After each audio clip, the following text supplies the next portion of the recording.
Hey, welcome back to my channel. For those that are new to my channel, my name is Kayla. I do a lot of DIY projects and everything, so if you like that, please subscribe to my channel and hit that little bell so you know each and every time that I upload a video. So in today's video, I'm going to show you how my husband and I installed laminate flooring in our home with little to no experience. And doing this type of job yourself, laying down laminate floor, you save thousands of dollars, depending on your area, but you mostly are paying for when it comes to installing new flooring in your homes is the labor. Of course, you also pay for the supplies, but the biggest portion of the bill is the labor. So we saved thousands of dollars by installing the laminate floor on our own experience. So this is pretty much our first time my husband and I ever laid down laminate floor, and we're going to share our tips and our tricks that we've learned along the way.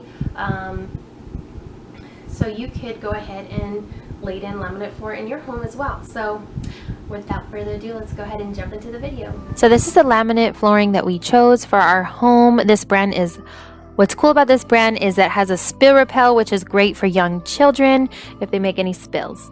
So first thing first in this project is safety first. So add some gloves as well as some knee pads because you're going to be on your knees a lot. While removing the carpet from our home, we decided to work in sections. We thought it would be a lot easier to cut a big section and roll it up. And believe it or not, it's actually better this way to work in sections if you have carpet in your home because it is super heavy. And I was really surprised on how heavy carpet was. We then removed any of the sponge that was below the carpet as well. We found this really old tile underneath our carpet. They most likely have asbestos in them. We sought some professional advice and we were told as long as we're using it as a subfloor and not breaking or cracking, the tile will be okay. Now, if you have any asbestos tiles in your home, they'll be 9 to 6 inches wide. So we were just careful when we were removing any of the boards that were holding down the carpet. And we used a shop vac while we were removing them to make sure we pick up any of the dust particles that may come about. We wore a face mask as well as eye protective gear while removing the boards as well.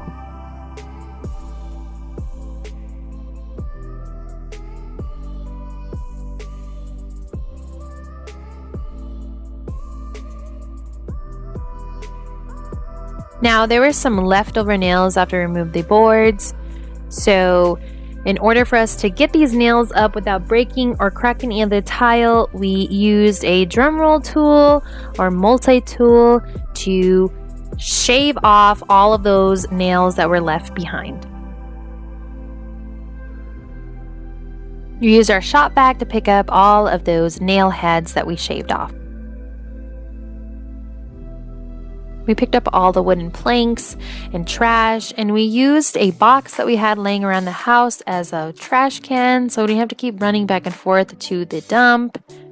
And we swept up all of the dust and the debris on the floor before we started laying down the laminate flooring so we can have a clean surface. Now we used this tool to scratch up any of the excess glue that was left behind from the carpet.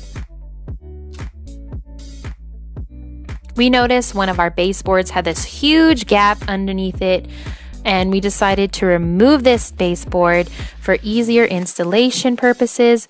Now, you don't have to remove any of your baseboards when installing laminate flooring unless you're replacing your baseboards. You can lay them next to your pre-existing baseboards. Next, you're going to place these spacers between your baseboards and the laminate floor planks and tape them down with some painter's tape. The purpose for these spacers that you get in your installation kit is to allow the laminate floor to expand and contract.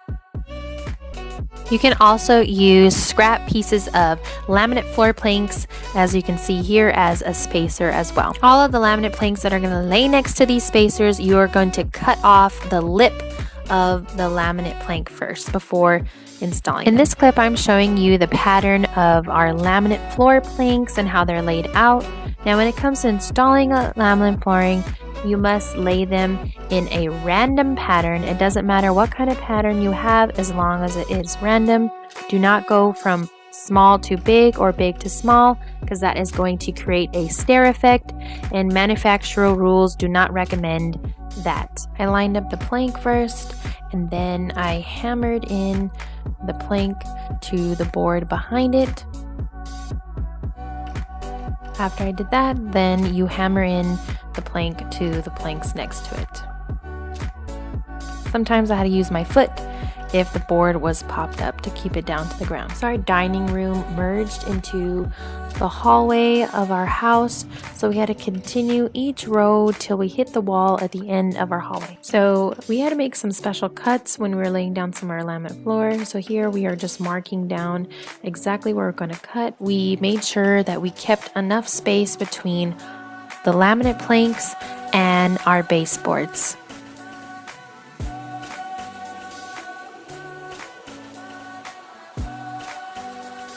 We then made a second mark, so we knew exactly where we were going to cut on our board.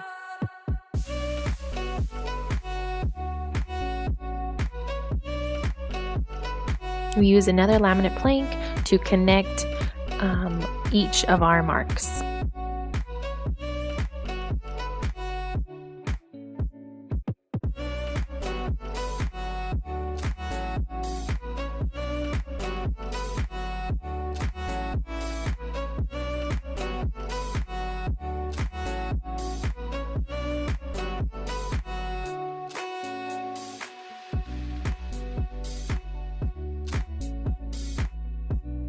So right here we are marking where we're going to make our cuts around this door jamb. Now the door jamb is the frame around the door. Now when you install laminate floor around the door jamb, you actually have to cut underneath the door jamb and slide the laminate floor underneath it. But as you can see here, we cut around it. And since this is our first time laying down laminate floor, we didn't know better. To make the cut underneath the door jamb, you're going to use an oscillating tool or a multi-tool to make that cut.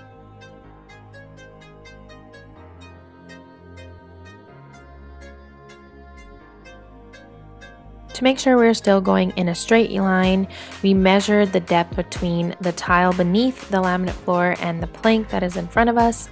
Now, in order to make sure you're still going a straight line, you'll use a chalk line, but since we didn't have one, we use the tile beneath it as a line of reference.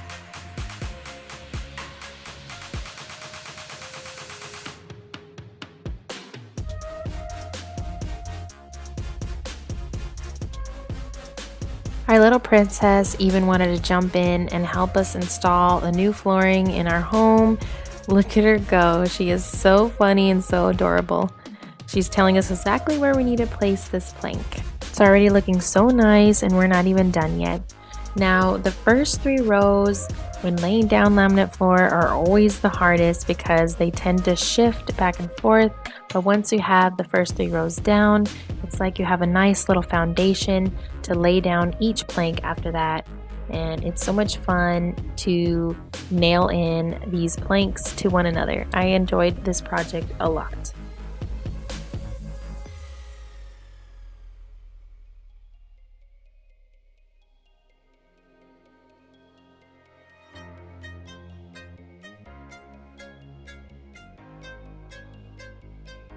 In the next hallway, we found a whole mixture of different flooring underneath the carpet, mixed with cement.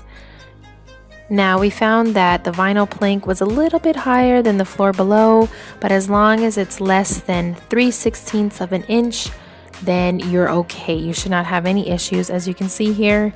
But once you lay down each plank, everything will even out. Thank you. And our little princess wanted to help us out again. As you can see here, she loved this project as well. Careful. Yeah. So we noticed that there was a lot of lumps and bumps where the cement was, and it was a little too uneven for us to lay down the planks.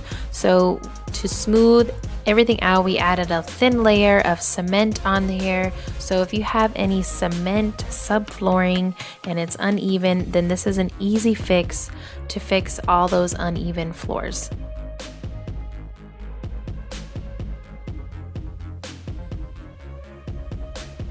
Next, to fill in the gaps between your baseboards and the laminate floor, we're going to add this backer rod as a cushion behind it. It's this foam rope, as you can see here.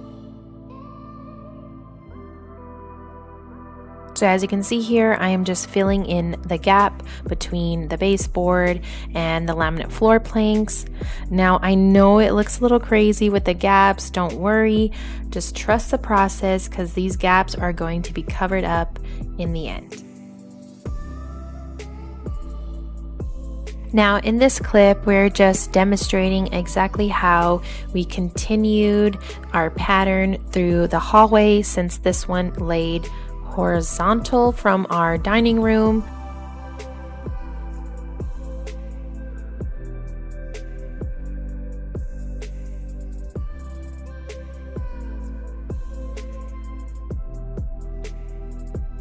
So this is the product that we use as a transition strip between the laminate floor and our tile and carpet surfaces around our home. So we are installing the transition strip right here. Now everything that we're showing comes in this kit. It comes with everything that you need. It was super easy to install. All you have to do is measure the width between your door and cut accordingly to your door frame. Now we were able to cover 2 doorways per kit. So this is quarter round. They come in white, and since our baseboards are a completely different color, we had to paint them. Now this quarter round is going to be used to cover up those gaps between the laminate flooring and the baseboards.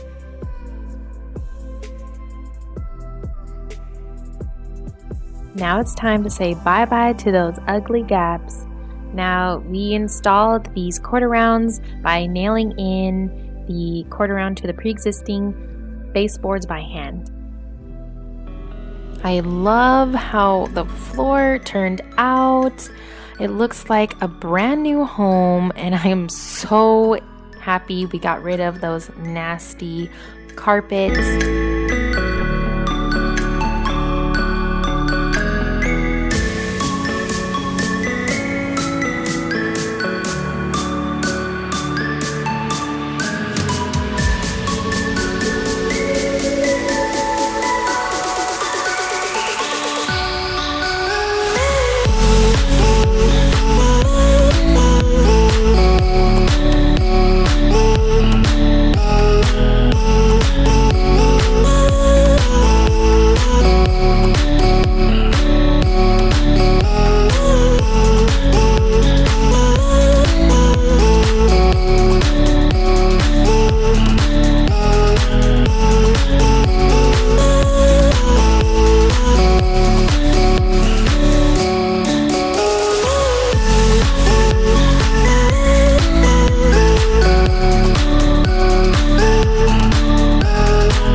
How easy it is to install laminate flooring around your home.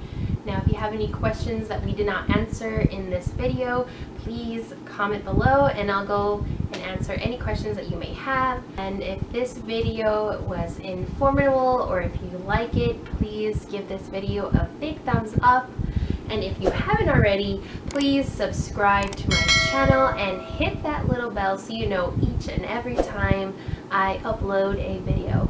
So until next time, y'all have a wonderful day and God bless you.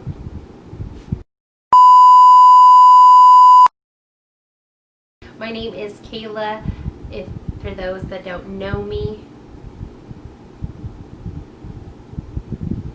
I keep saying the same thing over. I think it's backwards. I have backwards. Backwards. Okay, I don't know why I did that, but anywho. Okay. Just kidding. I was all like, now,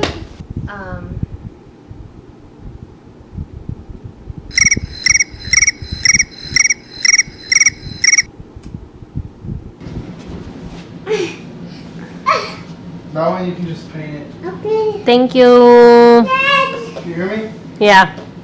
All that you can just paint. Are you having fun sliding on the floor, Corey?